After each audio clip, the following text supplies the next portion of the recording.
If you guys have not tried out the Prize Picks app, you got to download it right now. You guys know me. I've tried every single app when it comes to firing on sports, and Prize Picks is by far my favorite. What I love about Prize Picks is instead of choosing teams, you're choosing individual players. So it makes the game so much more fun to watch. You go on the app, you can either go more or less on the set projection that each player has. Put a bunch of picks together. The more you choose, the more it's going to multiply. I just love Prize Picks. I can't watch a game without firing on Prize Picks. It makes it so much more fun. If you guys have never tried out the Prize Picks app, we got you guys on code NELK. Plug that into the app the first time you download it, and if you put in $5, you're going to get $50 for free with that code NELK. So take advantage of code NELK. That's for you guys to use. Prize Picks is available in over 40 states, including Texas and California. It's March. College basketball is going insane right now. There's never been a better time to fire on Prize Picks. I'm going to be firing pretty much every day. So download the Prize Picks app, the best app in the game to fire on sports. Take advantage of code NELK. Let's get into the pod.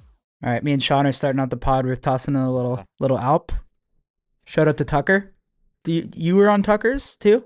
Or you No, I've been on Tucker. You've had him on, right? Yeah, super cool dude. How was that? He's the man, right? I love that guy, man. Did he get you into... He came to Nashville and had like a launch party for this at, okay. At Ramsey's place, and I was like, oh, fuck it. I'll try one. About knocked me on my ass, and then I was like, I kind of like this. I just love the burning on the lip. Me too. You know what I mean? That's like the main thing, right? Yeah. Did you see what we did with him when we gave him the big Zyn container? Did you ever see that? No. So we surprised Tucker with like the world's biggest Zyn container. I'll show it to you after. Nice. Yeah, we like flew it in on a helicopter. I don't think he's a big fan of Zyn anymore. Not anymore. This was like a year and a half ago. Yeah. Nice. Yeah. But no, dude, I'm pumped to have you here. Shawn Ryan, this guy's become like an absolute inspiration to like millions of people. I know you're in the Navy, you're in the CIA, so much military, experience and stuff like that. And now you've started a podcast, and I think you've just obviously become like a help to so many people and inspired so many people. Did you ever think that, like back then, did you ever think you'd be doing like a podcast now that's so successful? No, definitely not. I didn't even like talking to people. So I still get nervous for these damn things. Yeah. Do you? A little bit, yeah. Yeah. You're considered a legend too, so you always want to do a good job, right? Yeah. Who's the craziest person that you've had on? The craziest person? Obviously, you've had Trump, so. Man, I don't know, man. I've had a lot of like really good interviews, but I don't know. And every time somebody asks me this, somebody new, somebody different pops into my head. But I had this dude, Chris Beck, on, and like one of the most brilliant minds that I've ever encountered, like just a super smart guy. But he was the first, maybe the only, hopefully the only, but transgender Navy SEAL. Really? Yeah. And he wrote a book called The Warrior Princess, and then he transitioned back into a man. Yeah. Started as a man, went to a woman. Yep. And then joined the military? After he was a SEAL. Okay. He transitioned to a woman. I mean, as you can imagine, the SEAL teams just like lost their fucking minds. They probably weren't happy. I was going to say. Yeah. I just think it's like fascinating to get in somebody's mind. I really wanted to know, like, how does this happen? Especially to a SEAL. And we're pretty headstrong guys. And so I was like, how's this going to go? And I also, like, I wanted, I mean, he had transitioned back, so I wanted people to see, like, what that looks like and the effects, that it has on people. Because, I mean, it sounds like it's getting better now, but at the time, we heard all this stuff about kids transitioning in Washington. They were confiscating kids, from their, or they were taking them. The state was taking them if the parents didn't want the surgeries to happen. And so I was like, well, let me get inside this guy's head and like, let's talk about how this happened and what the effects are. It's one of the most fascinating interviews I've ever done. I gotta check that one out. What did he accredit it to? Long story short, so super like rough childhood, a lot of like sexual abuse, and his dad was pretty abusive. I think him and his dad has since made up, but he had some brothers and sisters, but he was like the whipping boy. They would take him in and just knock the shit out of him. And so what he did, he did not want to be a woman, but what he would do is he would go up in the attic and like skip school as a child and put his sister's clothes on. And he goes, I didn't want to be a woman. Or a girl. He's like, I just didn't want to be me. Sexual abuse by the neighbor, Dad knocked the shit out of him all the time. So he would just put these different clothes on and pretend he was somebody else. And then after he got out of the SEAL teams, he rode with the Hells Angels, cocaine, whole gambit, with like a lot of us do. We just lose our minds when we get out.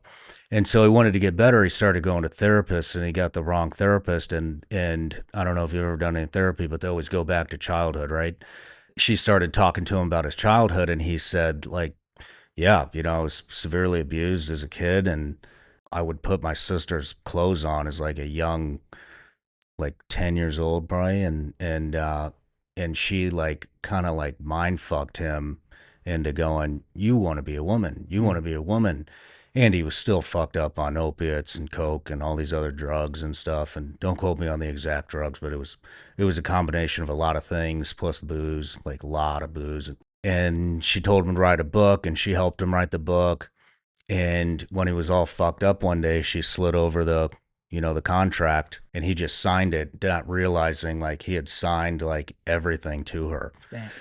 So he wanted to redact the book, and he's like, I don't want this released. And she's like, sorry, bud, like I own you.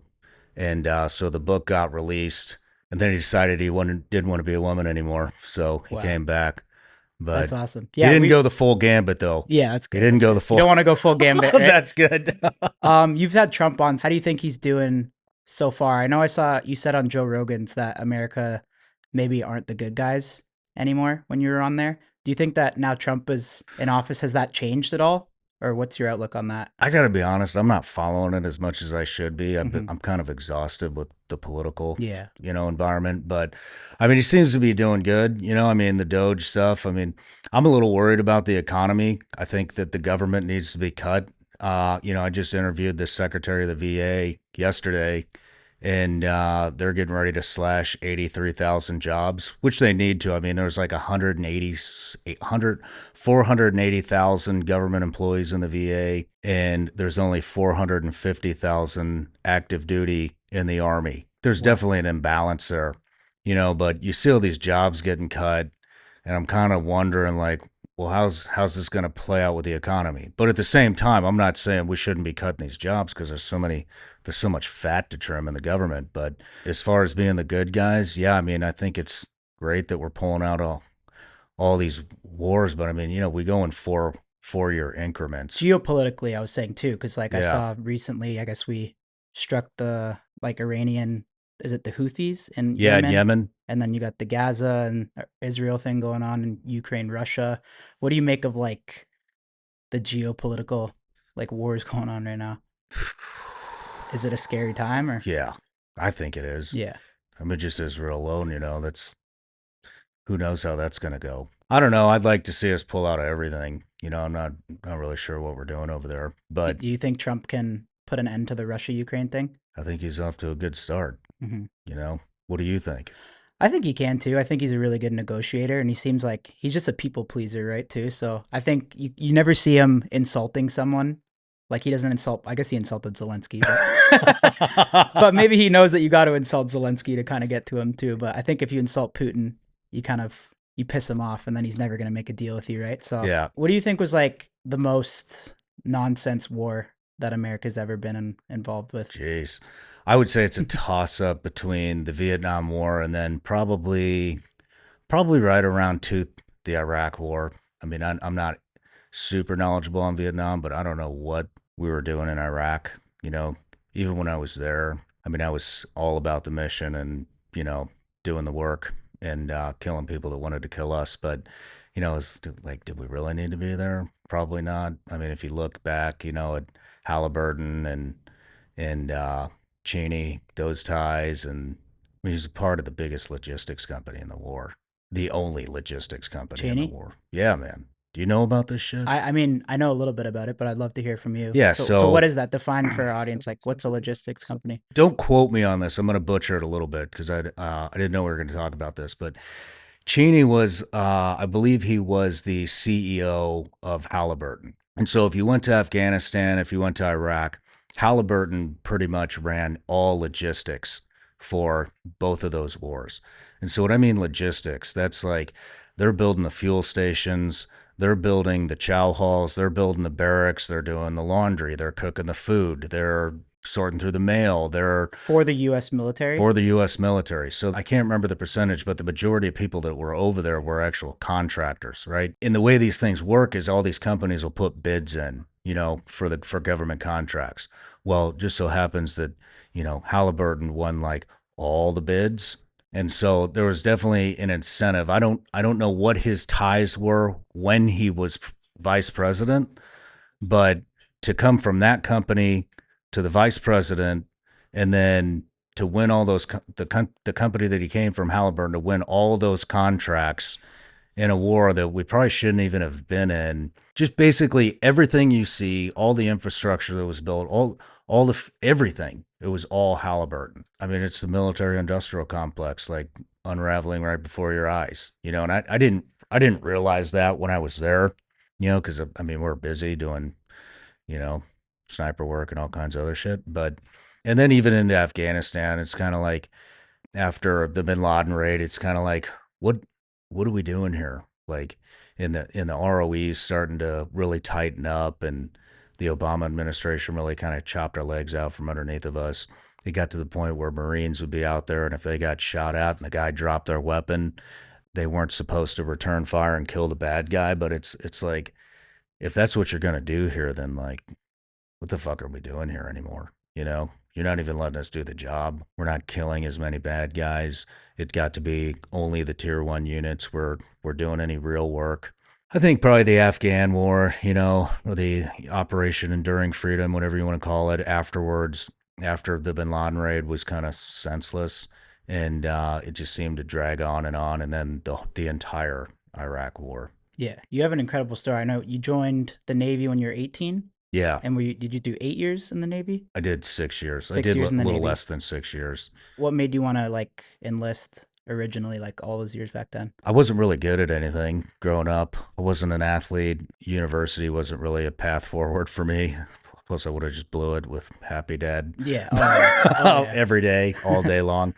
I was always into like G.I. Joes and shit, even as a kid. And the military, I just always had a draw to the military. I wanted to go to war.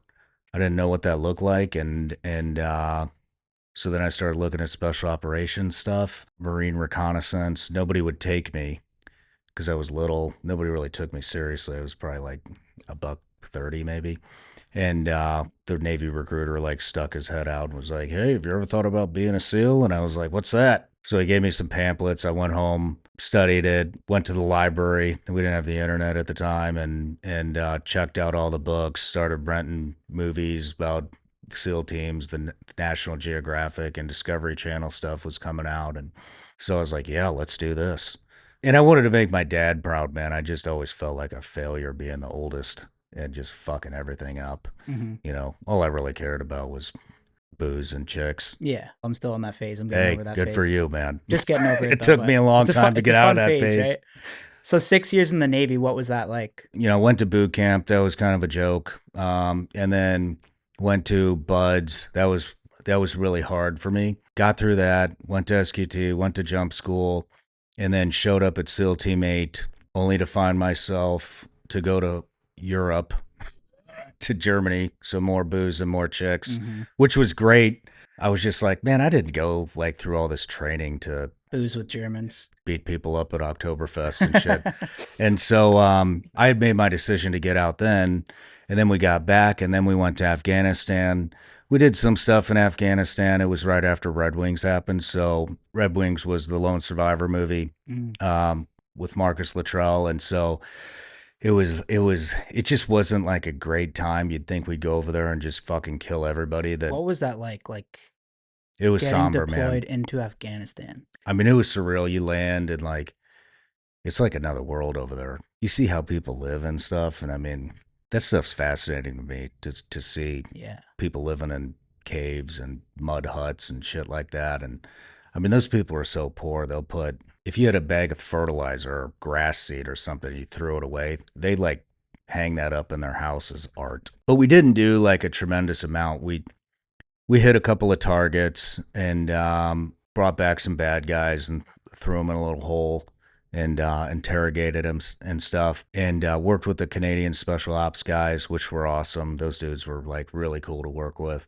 We got sent home early because of Red Wings. It just got very political. That's when I realized I was like, I'm done, man. Like we did like maybe 3 operations that were they were pretty cool, but it wasn't everything it was cracked up to be. So I volunteered to go to Iraq, And and what year was that in? that was 05, 06.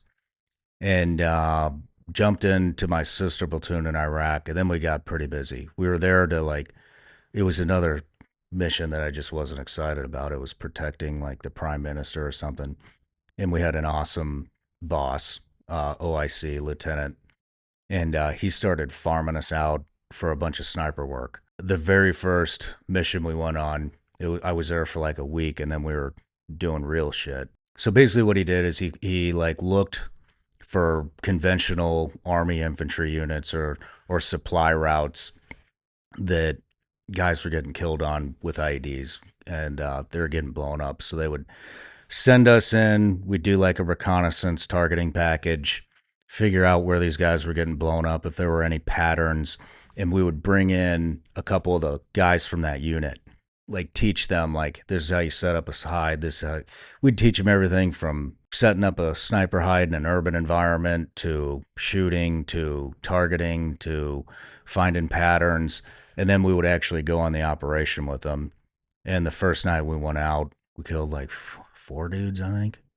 Like within Sniping? yeah, well, kind of. They wound up being like 50 yards away, but it wasn't like a miraculous sniper shot. But so we had these guys come in, 2 dudes on a moped, and so they were planting the bomb in the same exact place, like I can't remember, it was like every Thursday or whatever at 8 p.m.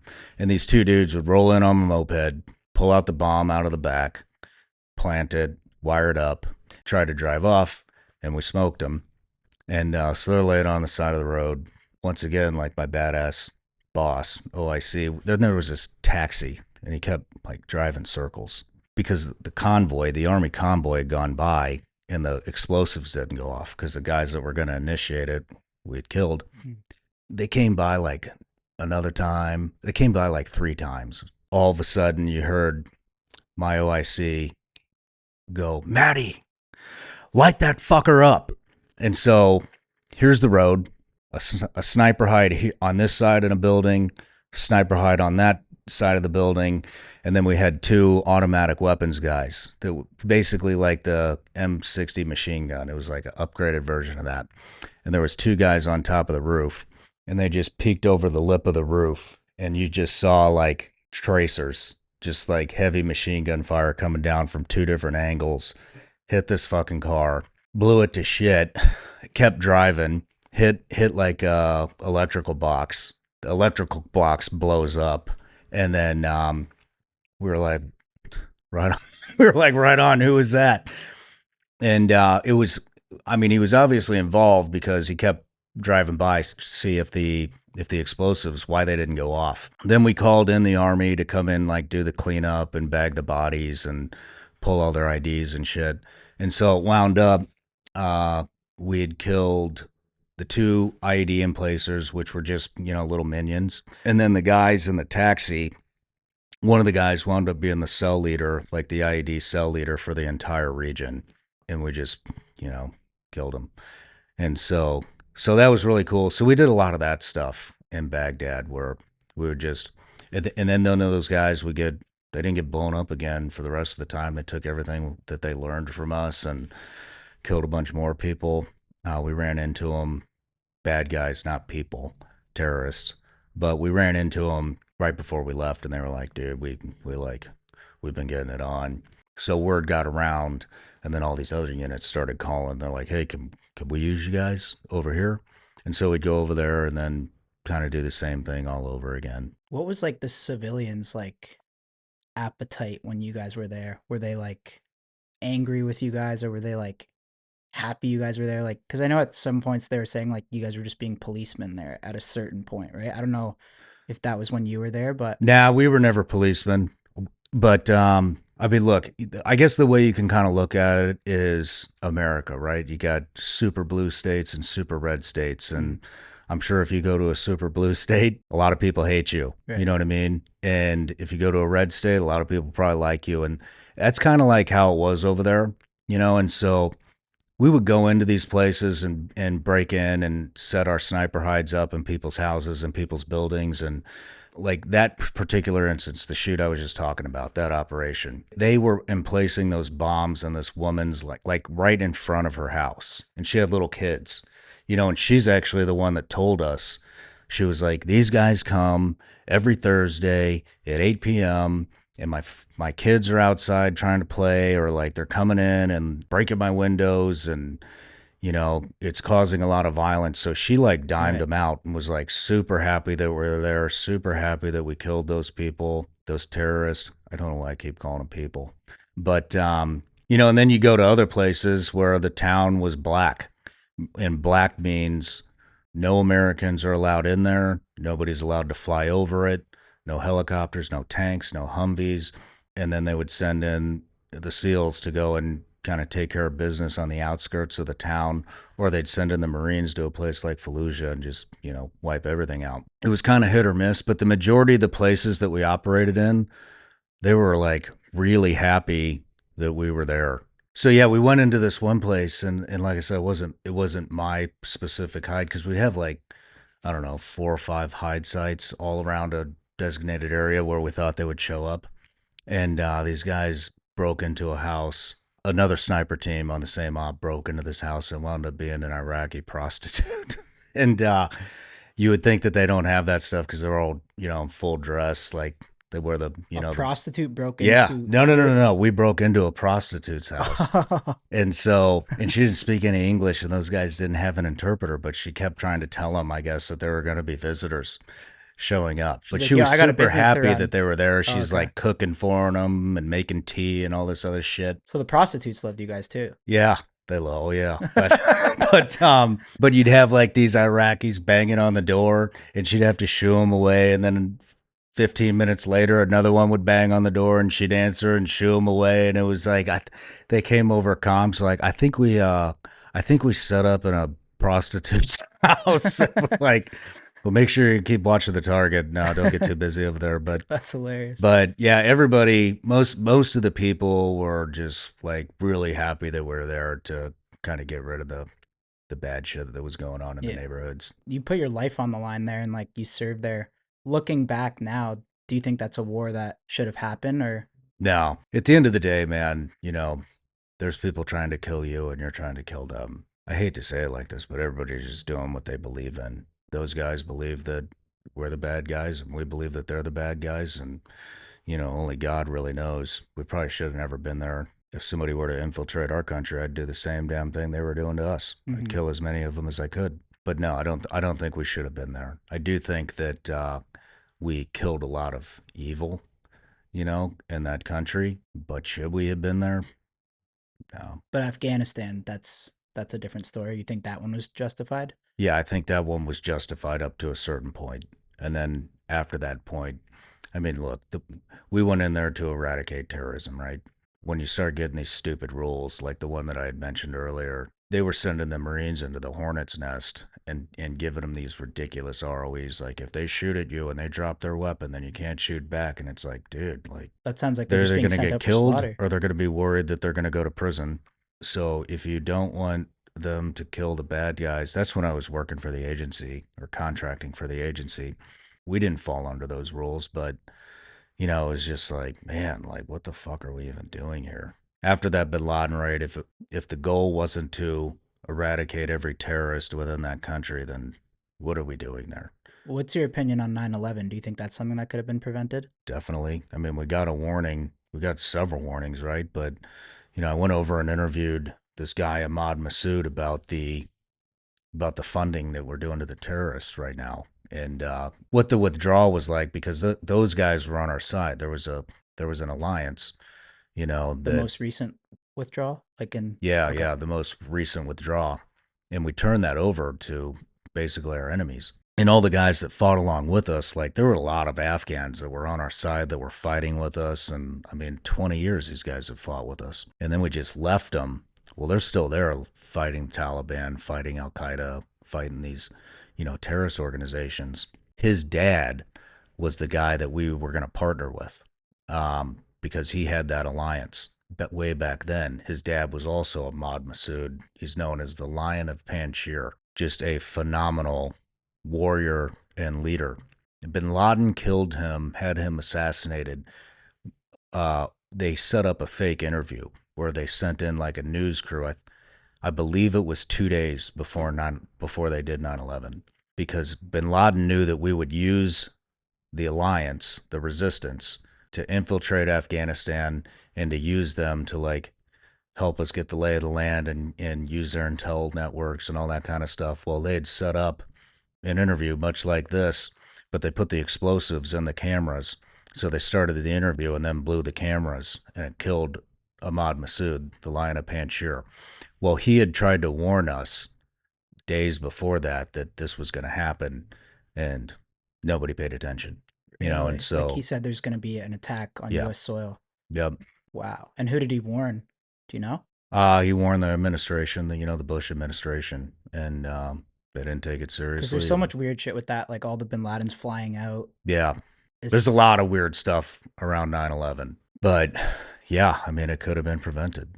So when did you join the CIA? I got out in November of 06, and I wanted to be a businessman. I'd read Trump's books on deployments when we weren't doing anything, and I was like, man, I want to do what this fucking guy's doing. And so I thought I would get out and start a real estate empire, and that didn't work. And so I was gonna open a Jimmy John's with my dad. I didn't have any money, and he didn't have the money to fund it either. And so I was like, there's this contracting thing that I can do, and pays really well. And so I was like, maybe I can go over there and just work for like a year, and then come back, and we can just pay for it cash and start this damn sandwich shop and open a whole bunch of them. So I started contracting, and I tried like all these. I just floated my resume everywhere with the NSA. Actually, you don't really know like who you're applying to. Yeah, how do you apply to like? So there was like all these companies out there where they would they would take your resume and kind of farm it out and put you in groups, like, because at that time contracting was huge. So they had like police officers and DEA agents and FBI and SEALs and Green Berets, and they would take like your experience and put it into a tiered system. When the agency or the NSA or the DEA or State Department, whoever needs guys, they would be like, all right, well, what caliber of warfighter do you want? What capabilities do you want? They would tell the company, this would be like to a company like Blackwater. And they'd be like, well, we want all special operations guys that have been in for however long. So they would go into the resume files and the tiered systems and be like, all right, here's who we have. It'd be yes or no. Mm-hmm. And so then they would call all of us up and say, hey, you're trying out for this thing. We need you here at this time. But they wouldn't tell you who the client actually is. So I got picked up and tried that, and got through the vetting process. There was a handful of us. I think out of all, it was all Spec Ops guys, and I think there was like 3 or 4 of us that actually got through it, got through the training, passed all the qualifications. It's called a vetting process. And then at the end of that, they're like, hey, you're going to be contracting for CIA, and here's the dates we need you to leave. And so that's at the end of that is kind of when you get your briefing. That is so interesting. So it's these private companies that Yeah. are getting paid It's a middleman. by multiple different agencies Mm-hmm. to go and fight. It's not fight. It's not like an offensive force, and like my thing it was a protective detail for spies. Okay. And then when we got in there, they started to realize like, oh, these guys are a lot more capable of doing other shit than just protective stuff undercover. And so they started using us for all kinds of shit. Yeah, that's kind of how it works. It's like when you build a house. If you build a house, you get a general contractor, and then he finds the drywall guy, the plumber, the electrician, the roofer, the window guy, all that. And so it's essentially the same thing. They would go to a company like Blackwater or SOC or MVM, and they would be like, this is what we need, and this is the caliber of people we need. Blackwater or SOC or whatever the entity was would do the recruiting and say, hey, we've got 50 guys ready to go, already qualified, like everything you're looking for plus some. And so they would be like, boom, Blackwater wins the contract. Agency pays Blackwater. Blackwater pays us. We go do the work. Wow, that's so. Yeah. That business of war is so interesting. It is, isn't it? I didn't know it worked like that. That's how it works. That's how it works. So, and the CIA is funded by taxpayer dollars, or is it privately funded too? No, it's taxpayer dollars. Taxpayer dollars. Yeah, as far as I know. Right. And it's cheaper. It's cheaper for the government to do it that way than do big military recruiting push or whatever, and then you're paying, you're paying retirements and you're paying, healthcare and all that kind of shit and for the families and da-da-da-da-da. So, and this is like a quick thing, because I don't think anybody really realized that the war was going to go on as long as it did. That way, at the end of it, they don't owe you anything. You don't owe them anything. You just cut ties and that's it. Plus, it's a great way to just, hey, we don't know who these people are. They're just contractors, Even when you employ someone, it's easier to make them a contractor than Yeah, an actual employee. So it's just the same thing, right? So I did that for, I don't know, a number of years, maybe 4 or 5 years. And then I took a break and I was like, I need something different. So I started doing this anti-piracy shit. And at that time, like, I don't know if you heard the Captain Phillips story. The Somalian pirates were hijacking all these tankers and cargo ships and stuff. So they would throw us on, and then if they tried to hijack them, then we would kill them. And so I did that. So you were on different ships? Yeah, it was horrible, man. In what region was that? Somalia? It was, so you would jump on wherever, but it would be game on when you got into the Gulf of Aden, which is like in between Yemen and Somalia. They would shit. It sounds cooler than it is. It was the most boring job I probably have ever had. Oh, really? So there's no action? There is, but it's like very far and few between. So like the first one I did, we got on in Mauritius, east of Madagascar. It's like this little island country, interesting place. But you just get on there and just do nothing but work out and mess around and, screw off and until you got into the Gulf of Aden, which could be weeks. All right, if you guys have been following me, you've been seeing I am trying my best with all the traveling, all the partying, to try and stay in the best shape I can. A few years ago, you guys saw me do my 120-day transformation. I followed a very, very strict and effective workout program that was designed by my coach, Todd Norman. This guy's an absolute expert in the industry. He has a ton of experience, and he designed my workout program from scratch. And that was me being on the road, drinking every week, not access to good food. So I basically told him, Todd, we got to make this program available to everybody. I've partnered with him on tnmlifestyle.com. Fill out a quick quiz. It's totally free. We're accepting a very limited amount of clients because this is one-on-one coaching. If you're chosen, you're gonna get a call from a trainer and create a completely custom workout and diet plan for you. Diet's the most important part. You look good, you feel good. I feel like that translates to everything else in life. So also guys, while I was in India, I ran a fucking marathon too, which my trainer Todd actually helped me train for as well. We also have marathon programs available now on TNM. So if you want to run a marathon like I did, you can get a completely custom tailored plan depending on what level you're at to train for a marathon as well, which is pretty cool. Then when you get into the Gulf of Aden up into the Suez Canal, that's kind of when you're ready for some shit to happen. I did one trip, and then the agency got a hold of me and wanted me to contract directly for them without the companies. So what they would do is they would like recruit the best guys, supposedly the best guys. And so I went back to the agency doing that. They actually hired me like 2 weeks after I got arrested in Miami. What'd you get arrested for? But petty theft. What year was that? 2012. Okay. Is that resolved now or? Yeah. I was like really paranoid that they weren't going to hire me because did you know that place 11? Oh, buddy. Look at his hat. Yeah, man. So we know 11.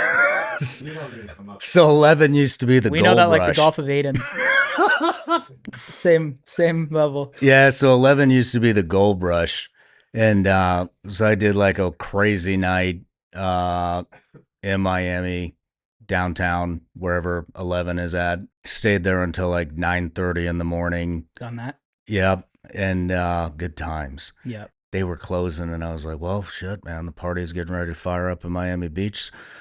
So let's go over there and see if we can pick up some women. Yeah. And so I passed out in the taxi and woke up to the cops like beating on the door. And I'm like, what the fuck is this? Didn't have any cash on me. So I was like, hey, let me just go to the ATM and just pay the cab driver. And they did not they didn't have it. It was a Memorial Day weekend. Is that in May? Oh yeah, it's messy in Miami. Yeah, Yeah. they have like a 5,000 arrest quota, and they were like, Yeah. nope, handcuffed me, threw me in the clink, and So not because you were drunk, just because you couldn't pay the taxi. And I mean, I was drunk off Yeah. my ass and on some other stuff too. Yeah, it's 11, right? Yeah, so they threw me in jail with a bunch of people that don't speak English. So I started just brushing up on my Spanish. I was in there like the only white boy in with a bunch of Latinos, and I was like, well, shit, I might as well make the best of it. So I started having them teach me Spanish in jail, Hammered knowing Spanish. that I had to be in Cairo, Egypt. So the way the piracy shit would work is they would like shoot you an email, and you would have to be out within 24 hours. And I was like, fuck, man, like. I know there's an email in my inbox with a plane ticket to go to Cairo. That's some anxiety right there. Yeah, You're hungover in jail, and you got. I'm like, you can't arrest me. I got to go fight pirates like within 24 hours. They're like, yeah, right, buddy. Yeah. And and so get out of jail, go to an internet cafe. There it is. So then I had to haul ass back home, pack my shit, and be on a flight within like 12 hours. So from arrest to Cairo, it was like 24, 36 hours, and I'm back on a ship. And then on the ship, I got the email that the CIA wanted me to contract direct for them. And I'm like, and the CIA I hope they don't fucking Google my mugshot, even though it was a really good looking mugshot. So I got back from that trip and from that piracy thing, and they're like, well, we're going to need you to come in and like do an interview at headquarters. And I'm like, I totally fucking blew this because I was like really excited, like, cool. Blackwater's out of the way, Sock's out of the way, like I'm just working for them. Or and the I was CIA, like, yeah. which is and I just got arrested for petty theft, which makes it sound like I stood up a 7-Eleven for a bag of Doritos. Yeah. And so my first assignment was to go to Yemen, which was really hot at the time. And I show up and they have my mugshot pasted on every fucking door at the safe house. And they're like, oh, you thought we didn't know, didn't you? But yeah. Like as a prank, kind of? Yeah. That's They're fun. like, oh, this is our guy? Nice. Good job, Shawn. So you guys did party a lot in the military? Dude, we partied it's like living where like a rock Where was star. your craziest, like a rock star? Oh, yeah. Where was like the coolest place to party during all my time partying? In the military or anything like that? Dude, there's so many like good spots. But like in my life, it would be Medellin, Colombia. Self-explanatory. Have you been there? I've been. Nice. Yeah. Nice. It's a good time. Yes, it is. You were doing some crazy shit there too, no? Yeah. When did you go to Colombia? I bounced in and out of there for, I don't know, 5-6 years. Really grew fond of cocaine and women. There was so much partying that it got kind of boring. I'm not condoning that, by the way. I'm sober now. Yeah. I haven't even had a drink in 3 years. But so it was a bad time, and I OD'd a couple times down there. But yeah, I started trying to build like kind of like a cocaine network just to feed my adrenaline, because I was so used to like being in combat. Like I wanted to chase that feeling again. And this is post CIA? Yeah. And I wasn't getting it anymore. I just started going to like the most dangerous places that I could find in Colombia, and meeting with dealers and meeting with the dealers that feed the dealers, and kind of like set up this whole network. And so the thing was going to be, was basically, I mean, you get a lot of the Americans, Italians, Spanish people that go down there and they want to have a good time, but they don't want to deal with the Colombians because they're scared they're going to get their head chopped off or something. And so I was safe, like, reliable cocaine. Yeah. And so I was just like, well, I'll just be the intermediary. And because I taught myself how to speak Spanish in jail, but and down there. And so I would just be the intermediary and make whatever they wanted to happen. And it never wound up like going to that, but I had everything pretty much in place. And then, like I said, I had OD'd a couple times and woke up like on the floor. Like I started feeling like, That's when cocaine becomes not fun. yeah, I Yeah. remember like my best friend told me, he was like, you don't need to worry. He's like, dude, you're on speed. You don't need to worry. When you're on speed and then it starts to slow down, that's when you're skirting the line. I had that happen a couple times. I didn't want my parents to like get a call like, hey, we just found your son decomposing in a fucking penthouse in Medellin. Hmm. I knew I had to get out of there, and then the federal police were on to me anyways. They'd set up a hide site across the way, on the building adjacent from me, and were monitoring me. So I kind of like, uh, Just dipped, right? yeah, Yeah. yeah, bought a couple of different plane tickets to different locations, and Wow, got that hot. I mean, and I, I'm like kind of trying to get out of shit like Yeah. that. Yeah. So it got pretty intense, man. Like the addiction to adrenaline was just like overcoming me. I remember Googling the most dangerous place in the world, and at the time it was San Pedro Sula, Honduras. And I was like, all right, bucket, let's go to Honduras. Let's go to San Pedro Sula. Went there, messing around and shit. I should have messed around there. Got arrested there. And then right before I cut it, I was like, man, there's starting to be a lot of Americans. And I never wanted to be around Americans. So I never went to Bogota because I didn't want to be around the embassy. Mm. And I used to go to Cartagena. And then after the Secret Service sex scandal, that was like, it brought a ton of Americans there. So that's when I went to Medellin and I went to Cali and Pereira and all these different places. And then I started bouncing around to Lima, Dominican Republic, Panama, Costa Rica, Honduras. And then I was like, the coke trade was like moving down to Bolivia. I was like, nobody goes to Bolivia. So I was going to go to Bolivia, and then smartened up and got my shit together. It took a long time to get it together, but And that was just chasing adrenaline, yeah, you think? Not money or really I didn't just. care about money, man. Like, you know how it is down there. The dollar goes a long ways, in those places, especially a place like Honduras or Bolivia. I had made a pretty decent amount of money contracting, at least at the time. It wasn't about money, man. It was like, how deep into this can I get before I get killed? I mean, I don't know how familiar you are with Medellin, but did you ever go to Barrio We Antioquia? went there, right, Medellin? Yeah. Barrio Yeah. Antioquia is like, you can't even get in there unless you go through several checkpoints. Okay. We probably didn't So go there. a white boy going into that neighborhood, they're like, what are you doing? And I would go in there in the daytime. I would go in there at nighttime and like start at the bottom with the street dealers and work my way up. And it got pretty dicey. How And crazy are those cartels? Like, is there any crazy stories? Like close calls? I mean, dude, there was like so many times down there. Did you ever go to Fahrenheit? There used to be this place down there, and all the tables were black. And they would have like lines of what looked like coke and little mounds and shit, you know, and they lacquered over it. Wow, that's like a movie. So that way nobody could tell if you were actually doing coke or not. We would frequent there. I would frequent there. Well, I say we, but like usually I was down there by myself. And I mean, I had guys come down like, I want to experience this, and then they'd be like, Get me the fuck out. yeah, I'd wake up and they'd be gone. I'd be like, where'd you go? And they're like, dude, you're fucking crazy. I grew up in a farm town, and I used to bring one of my buddies down there. I mean, it's farm town USA, dude, and he never really left there, so he didn't have these kind of experience. And I would bring him down and be like, check this shit out. He made a lot of money for being in a small farm town, Mm, but then he comes down there and like, and so he had like, he was a confident guy. I'll right. put it that way. He was hitting on somebody's girl or something like that happened, and I watched him do the rally. Like I watched the head nods happen. They followed him into the bathroom. This is probably like 10 or 11 the next day. Like we would just go Damn. like for days. 12 p.m.s?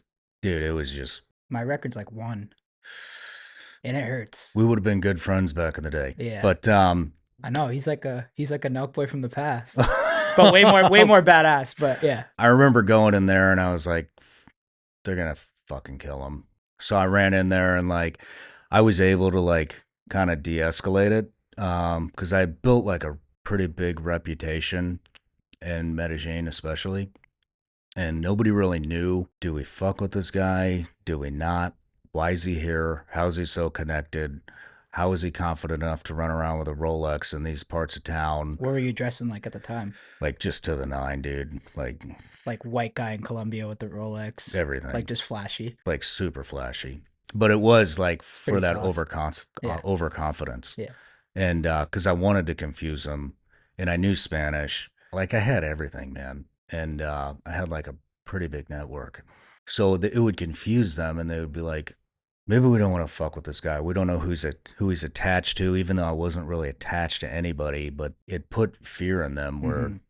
and and the girls I would run with would tell me, like I would ask them, like, why aren't they, you know, what's the deal? Why is everybody like looking at me or scared of me or whatever? And they'd be like, they don't know like who you are. It's weird for somebody like you to be there and be that confident and know the lingo and the slangs Hmm. and the prices and like all of that. Anyways, I ran in there and like was able to de-escalate it, but had I not, he would have been cut up and bleeding out on the floor. Was it more fucked there than like overseas? I mean, it's different, but it's the same feeling, and it was the feeling that I was chasing. I mean, if you listen to my show, there's a lot of this, like I haven't heard anything quite like mine.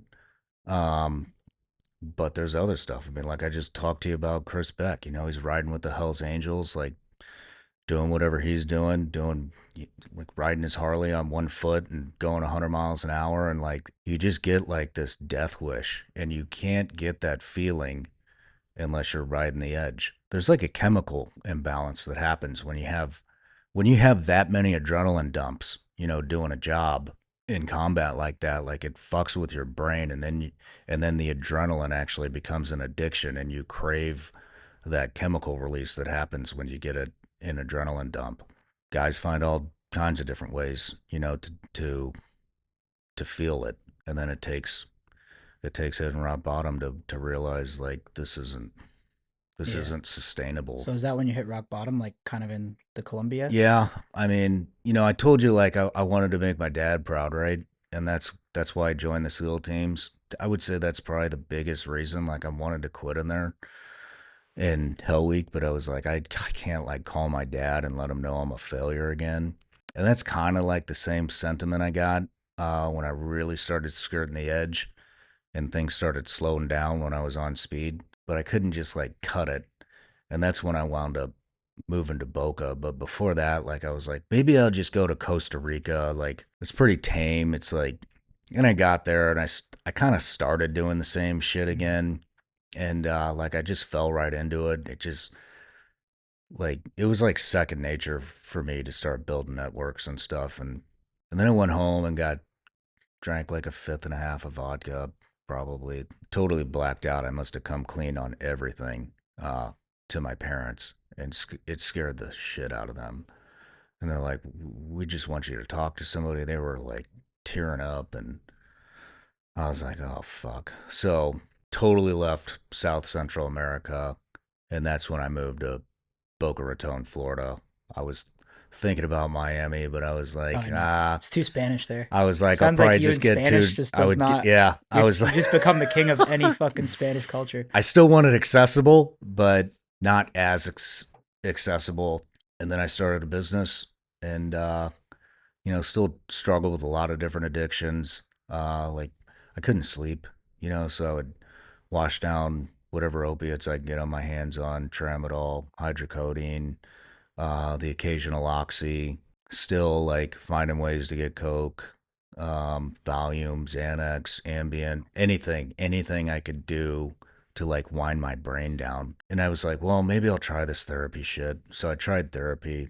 The first appointment, she asked what I was on, and I told her like I would take several Valium and several Ambien and several Xanax, and I just didn't care. I would wash it down. And she was like, "Are you trying to kill yourself?" And I was like, "No." I was like, "I just can't take enough of it to like shut my brain off Hmm. to To sleep." sleep. So I started weaning myself off stuff, and several years later, I just got totally clean. I did psychedelics. I did a psychedelic therapy. What was that like? Dude, it was awesome. What did you do? I did ibogaine and 5-MeO DMT. Where'd you do it? Mexico. Mexico. Yeah, I went to this place called Ambio Life Sciences, And but I'd had like all these guys that I'd worked with, or maybe I didn't work with, but they had the same kind of path in life as me. They kept telling me about like the psychedelic therapy and how it changed their life and cleaned them out. And I was like, maybe I should try that.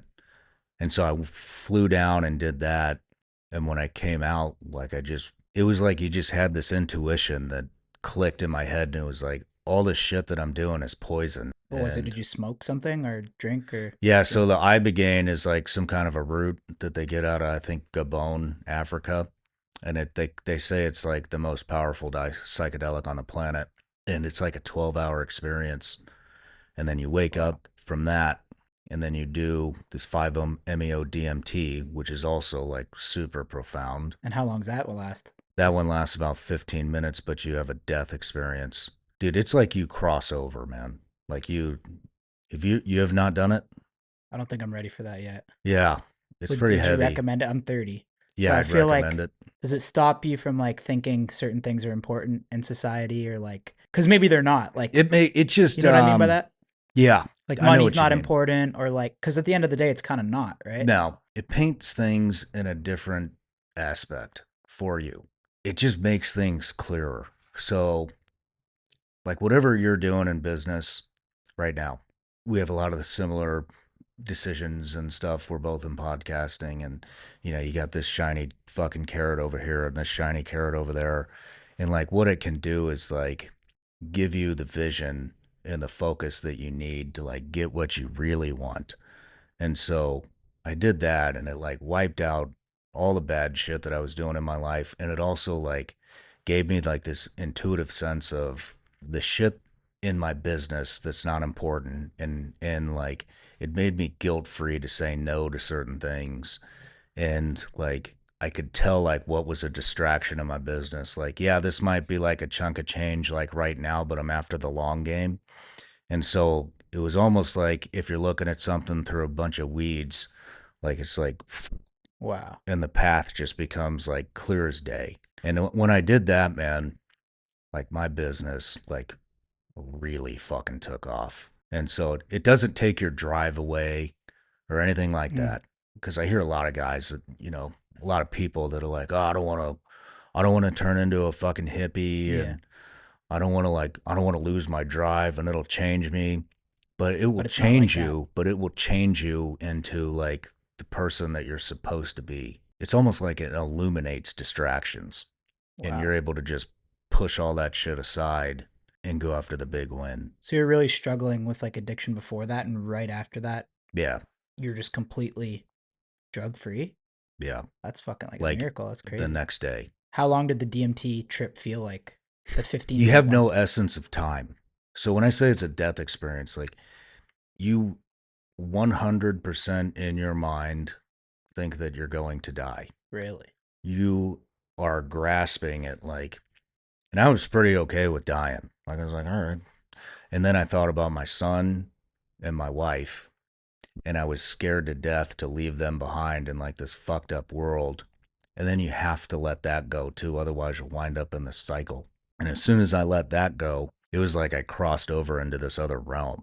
But everything, like if I did it right now, I would still see you and the microphones, cameras, and all these guys in the background, and like nothing really changes, but it's an intuitive experience for me. The human eye can only see, we can't see like the spiritual realm. We can't see IR. We can't, you know what I mean? We It's can't like see opening up radio another sense. waves. Yeah, man. And like you do that, and you cross over into this other realm. It's almost like a filter's like lifted off of your eyeballs, and you start seeing the exact same thing that you're seeing, but you can see like, you can feel like the flow of energy and who's good and who's bad, and family members that are not here anymore. And it lasts, like they say, it lasts for about 15 minutes, but it kind of proves to you that time does not exist, and that there are energies, spiritual forces. And it's just, it's like your full intuition. And I've done it several times since, and every time has been very profound. Now that you've done it a few times, what do you think what's happening when you do it? Like you're opening up another sense or you're like I think that you are opening a door into a spiritual realm. So interesting. It's pretty Has it crazy. changed your perspective on the afterlife? Definitely. How so? Before I went there, I never really thought much about God or what happens after you die. Or, I mean, I did, but I just I didn't live my life like that. And then I did that, and it made me realize like there's definitely something after we leave here. You know, you hear like your body is like a vessel. You've ever heard that before? Mm. And that there's a spirit or your soul or whatever you want to call it, right? That's kind of like inside of you, and that's who you actually are without an ego. And that's what you tap into. And I started like getting into like, all right, like is it the universe? What is the, a lot of people think they see the Big Bang on it. Like is it God? Is it energies? And so I just like went on this path where I was like trying to figure it out. I mean, now I'm a Christian, and I believe in Jesus Christ and God. And I think you are somehow getting like almost like a direct link into that realm. Maybe God Himself. It's fucking crazy. It is, man. I hope you do it sometime. Wonder we should do it for a video. It's scary, right? If you've never done it, like It's you said, I have scary. those same assumptions. Like, am I gonna come out the same? You'll come out Yeah. better than you were. And the best place to do it is Mexico. Yeah. I mean, that's where I went. That You know, 12-hour one seems like a trip. it is, man. It is. I mean, everybody has different experiences on it, but I can tell you, like, everybody I've talked to is a better version of themselves. And when I say better version, like, I think a lot of guys that are hard chargers and business mongols like yourself, they think like it's gonna like hinder that or it's gonna become It enhances unimportant. it. It does, man. It enhances it. And you Oh, do other psychedelics? You like fuck with mushrooms, right? yeah, yeah. Do you do the gummies or like chocolates or just I straight do mushroom? tea. Oh, tea. Yeah. How often do you do that? I don't know. Whenever I feel like I need to, whenever I feel like Like, do you trip or like microdose it? I trip, Yeah. if that's what you want to call it.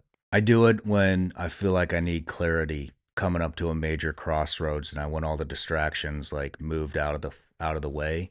Like every time, man, I get the path. I mean, I'm like, or I'll see things like, look, right now, like we're up for a big podcast deal, right?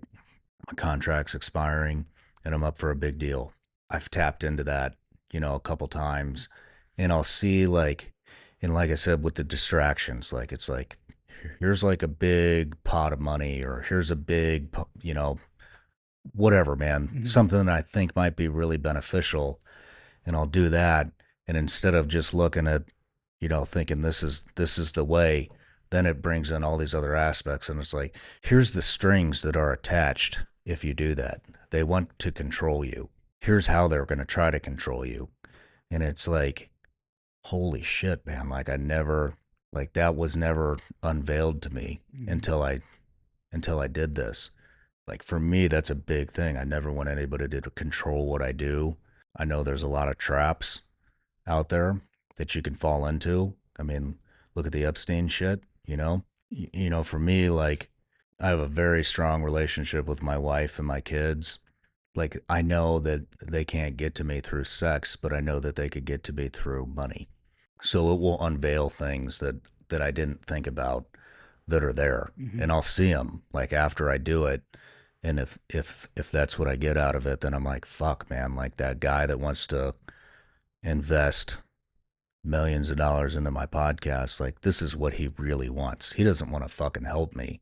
He wants me to like do this, and this and start to create a narrative on whatever X, Y, and Z.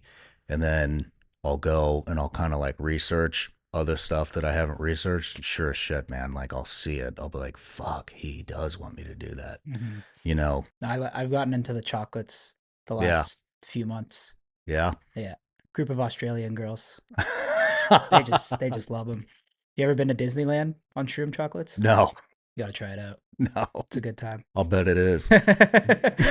um, how do you think we solve some of these problems with vets? Because it's such a big issue, right? And they're putting their lives on the line to, protect freedom, protect the country and stuff. Is there any solutions to like fixing this adrenaline problem or just the way that they're treated I think I just after told you about it. psychedelics? Yeah, man. There's so many guys that have done that it's changed their life. Like, I'll give you another example. There's a nonprofit out there called Vets, and it was started by a SEAL Team 6 guy and his wife. That's who I used to go through. And they've been sending guys down for years now. Stanford did a study on it, and they would take guys like me. I didn't do this, but they'll take guys, especially that have really bad traumatic brain injuries from blasts, like shock waves and stuff. They'll fly them into Stanford. They'll do a brain scan. Like when you do a brain scan, it'll show like the parts of the brain that aren't working. It'll be like black spots in your brain where you took the most blasts or whatever, right? And they would identify all these black spots. And then they would send them down and they would do ibogaine. And then as soon as they're done doing ibogaine, they would fly back up to Stanford and they would do another brain scan, and time after time after time again, those black spots had disappeared and the entire brain was lit up. Really? So what's happening, like when you do this, not at Disneyland, but if you do it like a therapeutic setting and you have like intentions that you want, what's going on there is, so like the neurons in your brain are going back and forth through this thing called the default mode network. And that's from the back of your head to the front of your brain, back of your brain to the front of the brain. And that's why, like, when you see, the older we get, the more set in our ways we get. So what's actually happening is like the neurons throughout your life, they get lazy and they just want to use the default mode network, right? And so rather than traveling through all these different neural pathways in your brain, they're just, let's just go back and forth, back and forth. Some psychedelics will do is they'll actually put like a block in the default mode network, and that communication with the neurons still needs to happen. So instead of using the default mode network, they go back into these neural pathways that maybe you've never used or you haven't used since you were 3 years old. And it reopens all those neural pathways because the communication still has to happen. And when that happens, the entire brain is lighting up. Wow. And they're actually proving this. Yeah, man. They're proving it. Wow. And so you're seeing like these profound results from this, like me. Like, dude, I cut Adderall, sleeping pills, opiates, all that shit, like alcohol immediately. Like it also replenishes the receptors in your brain, which is the cure for addiction. The cure for addiction.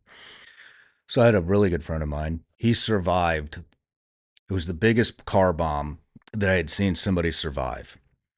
He walked out of it, massive brain injury. Then he gets shot in the head years later. Another I mean, you can imagine massive traumatic brain injury, getting shot right here, square on the forehead. Survived it. How? Are you wearing a helmet? No, man. How's that He, possible? it's a great question. But couldn't go outside, even on a cloudy day without sunglasses. His wife called. She's like, he's bedridden 5 to 6 days a week. He's so dizzy, he can't get out of bed. We haven't had sex in over 2 years. He can't walk without a cane because his vertigo is so bad.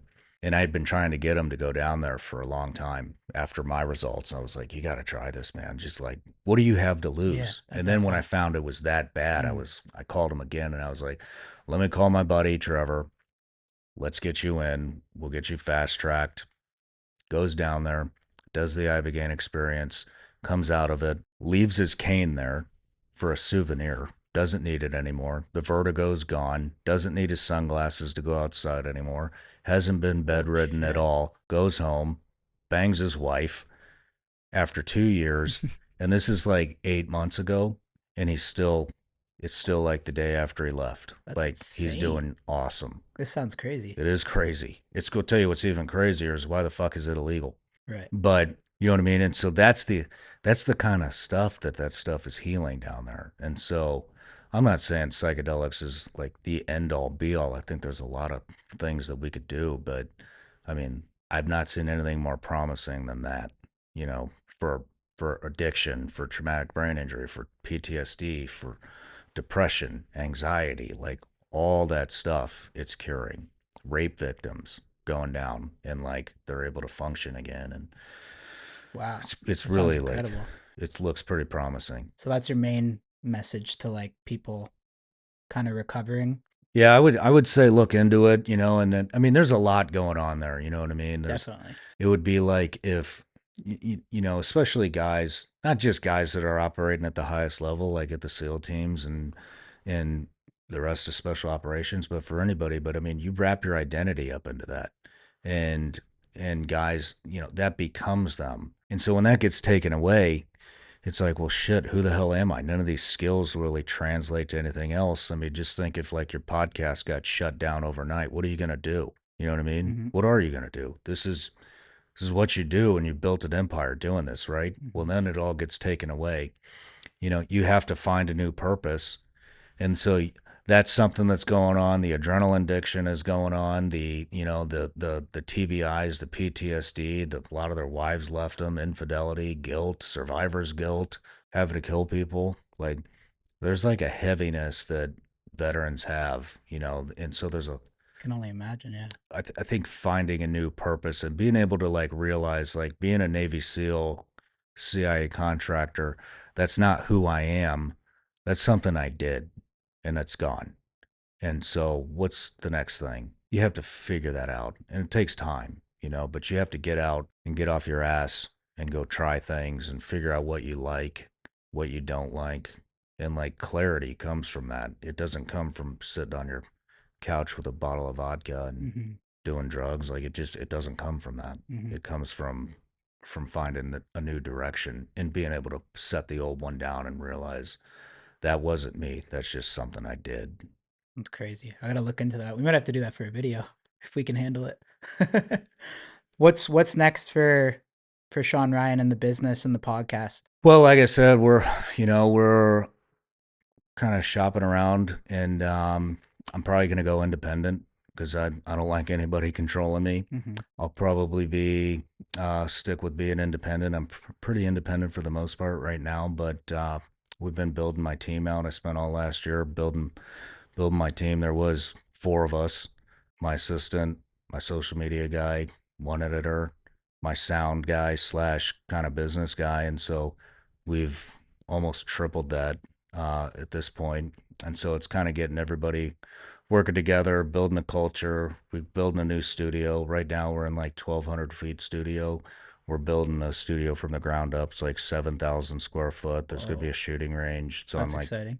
yeah, it's on a bunch of acreage. There's going to be a wellness center.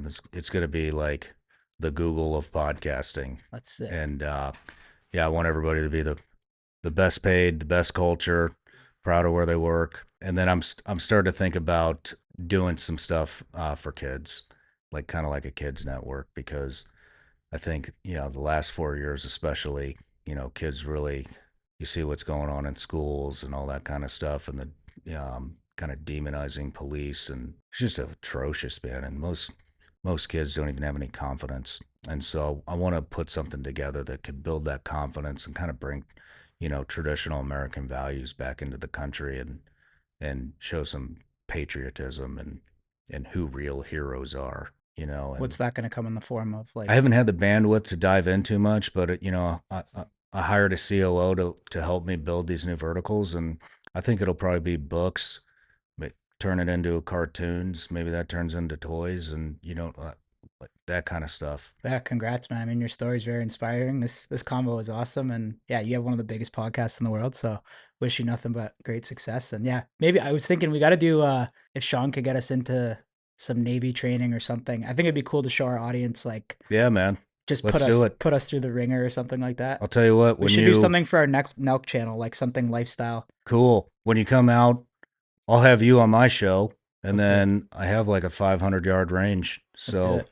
we'll go down, we'll set some stuff up and give you a bunch of guns, and we'll put you at it. Let's do it. Awesome. Cool. Thanks for Shawn having me. Ryan.